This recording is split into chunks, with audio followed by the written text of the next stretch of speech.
Hello and welcome back to our 40 Days with Jesus series as we are looking at 40 different events and key events in the life of Jesus. And I hope you've enjoyed the study so far. It's been a little bit since I've had a chance to talk with you. I know Zach and Virgil have taken some of those lessons along the way, and we'll continue to do those back and forth. But these next three, I'm very excited to get to talk to you about as we look at the Sermon on the Mount. And this is one of those events that is really just so important for us to understand the ministry and the mission and the mind of Jesus. And he really lays out for us what it looks like to be a Christ follower and what it really at its core, what are the things that God wants us to think and to be and to feel and to understand and to know. And so this sermon is an excellent opening for us to think about what is the inner life supposed to be about with my relationship with God. So much of the Old Testament and so much of our understanding is about the outer life, what people see, what we do, our actions. And actions are certainly a part of the Sermon on the Mount. But what's fantastic in this message and what was revolutionary about Jesus' message was Jesus wants us to understand it's not just what people see on the outside that matters to God. It's what's happening in here, what's in my mind, what's in my heart. Those are very, very important to God, and they were important to Jesus. Now, when Jesus was speaking, and the Bible talks about this in a couple different passages, sometimes he would teach. And the teaching lessons are easy to see because Jesus gets interrupted. Someone asks a question, and Jesus just responds to the event or the situation. In fact, the teaching side of Jesus' ministry is why so many people wanted to follow Jesus as a crowd. I mean, remember, this is before the age of television or newsprint. It's before those things were really broadly used anywhere, and even in terms of scrolls and writings. Just the bare minimum existed in that time. And so because of that, if you wanted to follow a teacher or follow someone, you literally followed them. You walked with them. You wanted to hear what they said. And one of the things that was so compelling about Jesus is he saw the world differently. And so they would follow him in whatever circumstance, whatever situation presented itself. Jesus would speak to that moment, to those circumstances. And so the teaching ministry of Jesus was very powerful, and many, many people followed along and followed his ministry because they wanted to hear the teachings of Jesus. Now, it's also important for us to know that Jesus was also a preacher. And his sermons are unique in that they aren't interrupted with questions. And we have the Sermon on the Plain, we have the Sermon on the Mount, and there are similarities in those. Again, why would there be similarities? Because it was a message that Jesus believed was, and rightly so, right? It was a message the world needed to hear. And so he repeated it. And that's why there are these similarities in his preaching and some of his sermons. Well, the best known of the sermons of Jesus is this series, this sermon, the Sermon on the Mount, which we'll look at in a series of 3 parts, starting today, and then the next 2 chapters as we go along. But as we look at this one, the Sermon on the Mount, I want to first say this is a powerful glimpse into the inner life and what are the things that God expects of us on the inside. What are the attitudes? And what are the processes of thought that God is trying to get us towards? And so I want us to think about that because I think that's really important to what comes through as we study this day in the life of Jesus. I do want to give you some contextual history of this event. So Matthew tells us this is early in Jesus' ministry, and I think it probably was a very early event. It falls later, it would appear at least, in some of the other Gospels. It falls later in the story, but it is possible that those other events are similar parts as far as a sermon goes, but different sermons. And perhaps not as well, but Matthew gives us a sense that this this sermon happens early in the ministry of Jesus. And it happens as they follow Jesus, and the crowds follow him up a mountain. And we know that Jesus, he frequently goes to the mountains to get away and to have alone time with God and to find an isolated place where he can spend time with God. And on this occasion, he goes up on a mountainside. It was a nice way. The slope of a mountainside is like a natural amphitheater. And in the age before projection and sound equipment and microphones, the natural spaces that afforded the best ability to hear would have been natural places for someone to go and to speak.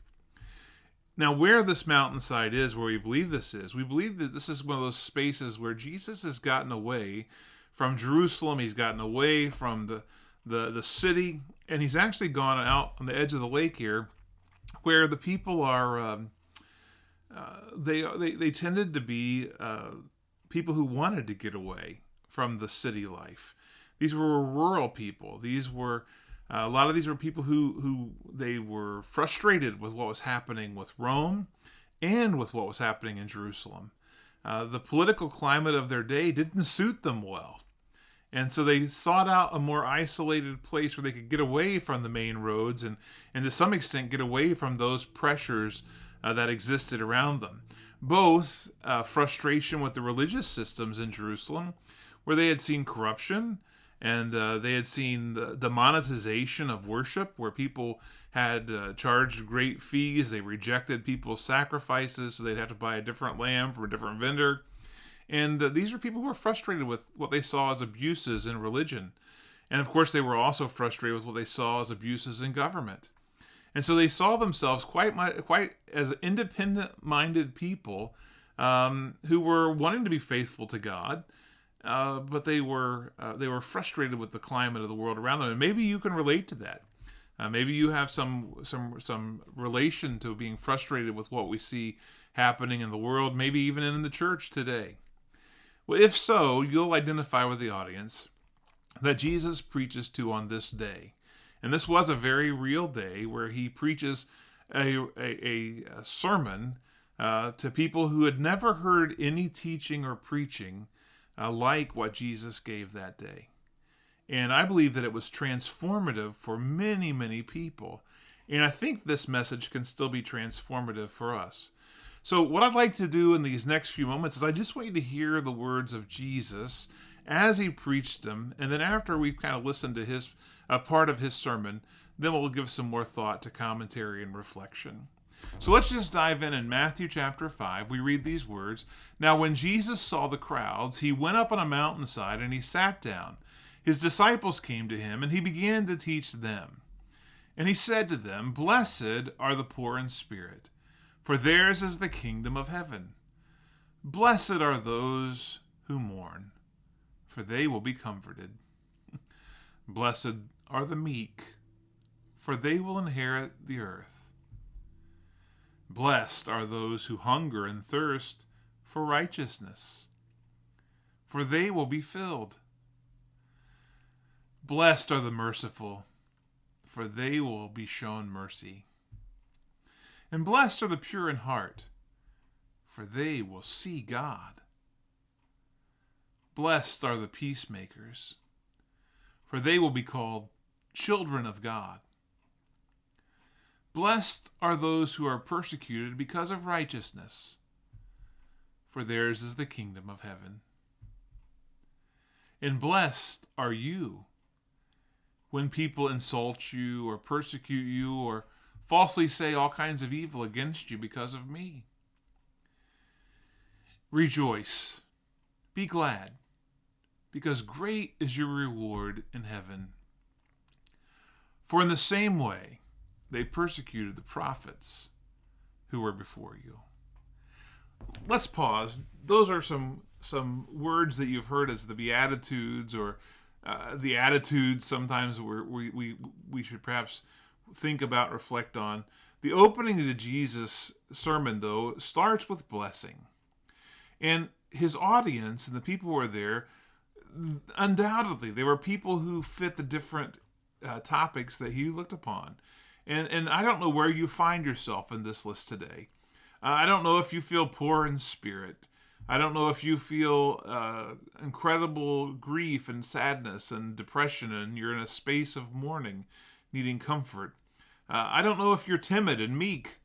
There were some of those in the crowd that they didn't want to be a fighter. They didn't want to be a leader out there in front. They were meek, and yet Jesus says there's a blessing for them. Some who hunger and thirst for righteousness, and Jesus says that they could be filled. Those who show mercy, those who are pure, those who work for peace, and those who are persecuted. These were his audience, the members related to all of these things. And I don't know which one you relate to the most. I don't know which one of those resonates with you the most, but the point of all of those statements is God has something for you.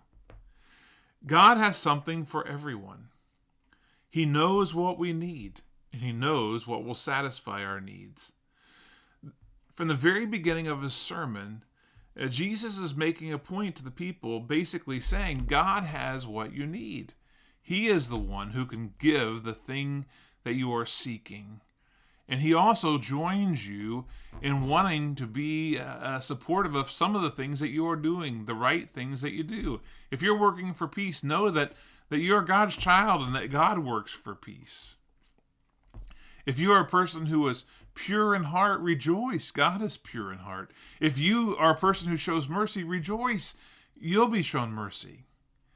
Over and over in this opening beatitude, Jesus wants his audience to know that God is with them and that God has something for them. This was the message, the sermon, the opening of the sermon of Jesus. Now Jesus continues and he begins to give us a sense of purpose and calling. He starts by saying God has a blessing for you, and now he says God has a calling. There's a mission in front of you. And this was revolutionary to the people because in some ways, the folks that they had seen with mission were the patriarchs and the great leaders of the Jewish body, whether that was Moses or it was one of the great kings like Hezekiah or Nehemiah who rebuilds the wall, or Ezra who calls the people back to faith. The patriarchs, they were the ones given a mission, and the others had tended to be followers. But Jesus here, he really gives us a sense that all of us have a mission. All of us are called to be a kingdom of priests and leaders, and we all have a mission. And in other words, Jesus was saying to the audience that day, and he's saying to us, every single person is important. God needs you. Wherever you are, God needs you. In fact, he says something pretty remarkable. He says, you're the salt of the earth. You have a job to influence the world. And a warning. Remember, though, if the salt loses its saltiness, how can it be made salty again? It's no longer good for anything except to be thrown out and trampled underfoot. You are the light of the world. You're a town built on a hill that cannot be hidden. But people don't light a lamp and put it under a bowl. Instead, they put it on a stand, and it gives light to everyone in the house.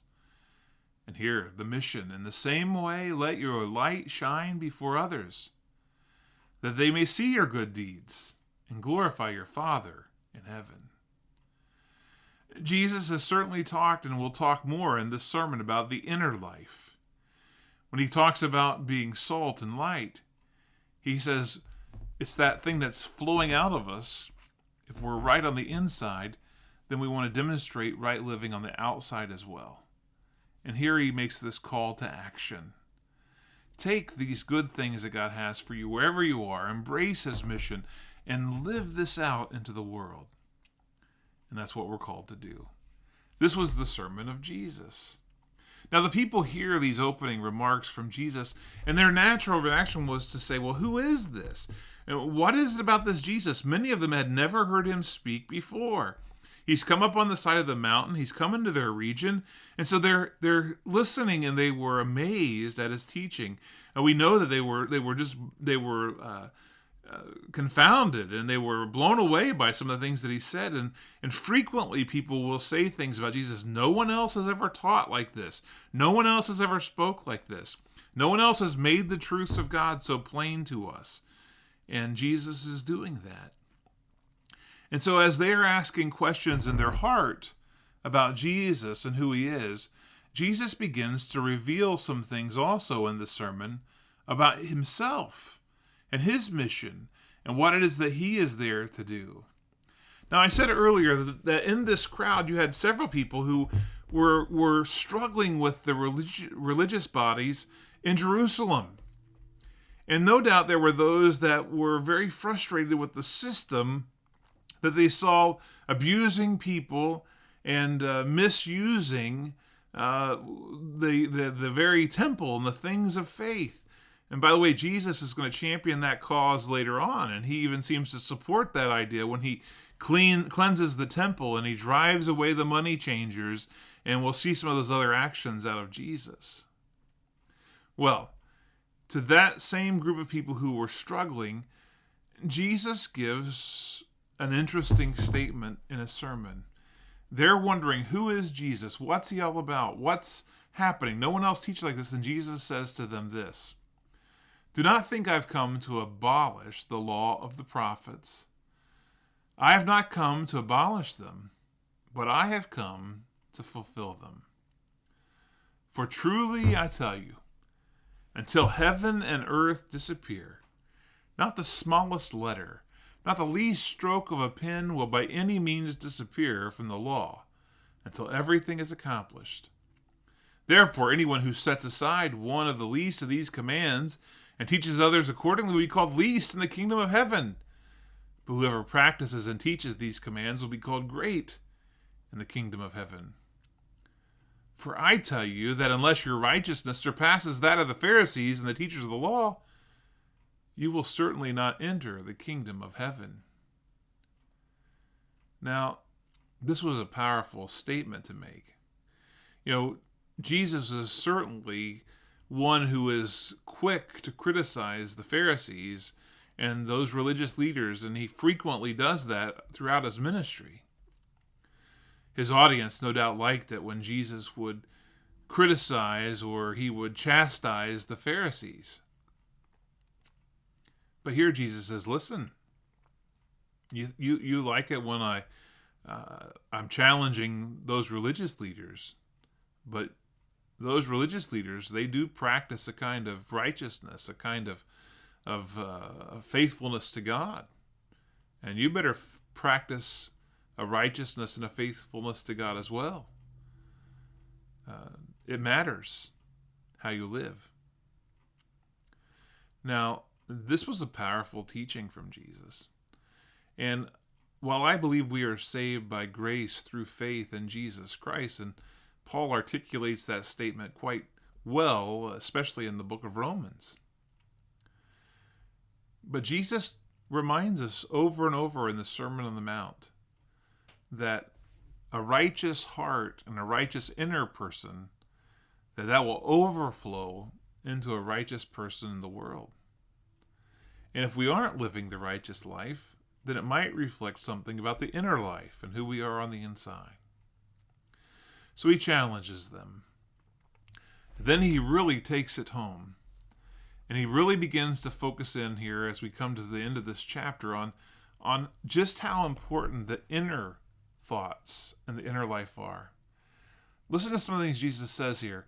You've heard it said that to people long ago that you shouldn't murder, and that anyone who murders will be subject to judgment. But I tell you that anyone who is angry with a brother or sister will be subject to judgment.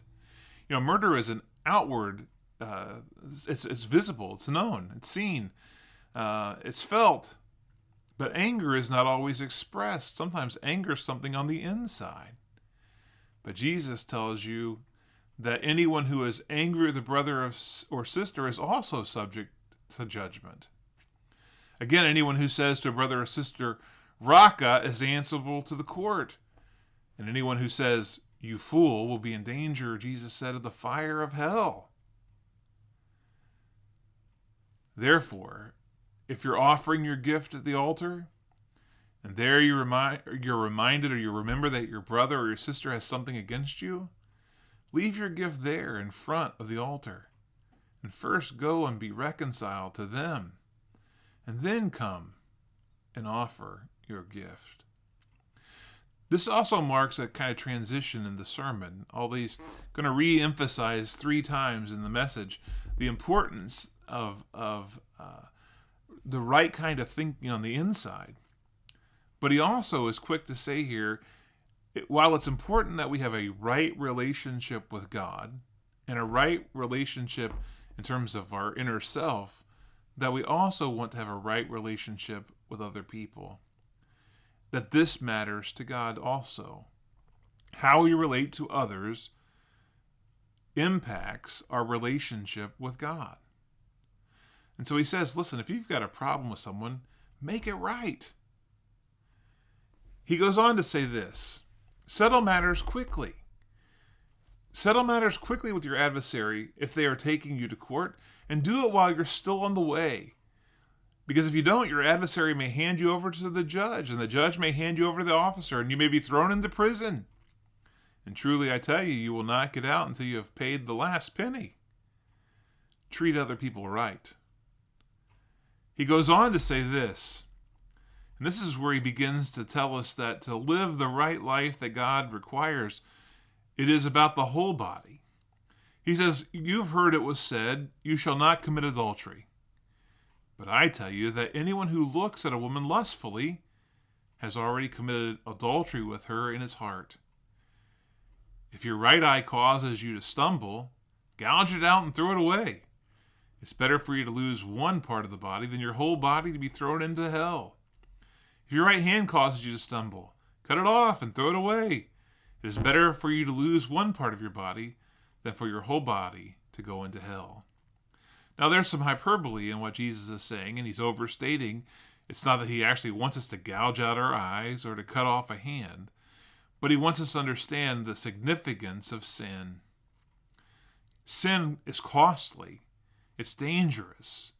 And it's something that we need to deal with radically. It's a cancer that we want to remove. The sin that's in our life. This is the point that Jesus is making. It's fascinating that he also says here, it's not just about the action engaging in adultery. It's about the sin of lust and the sin of what we cultivate in our mind. Again, this is a sermon that took people who were constantly thinking about the outward life, what other people could see or know. And Jesus says, listen, the inward life matters too. He says this also as he kind of comes through this section. He says, it's been said anyone who divorces his wife must give her a certificate of divorce. But I tell you, anyone who divorces his wife except for sexual immorality makes her the victim of adultery. And anyone who marries a divorced woman commits adultery.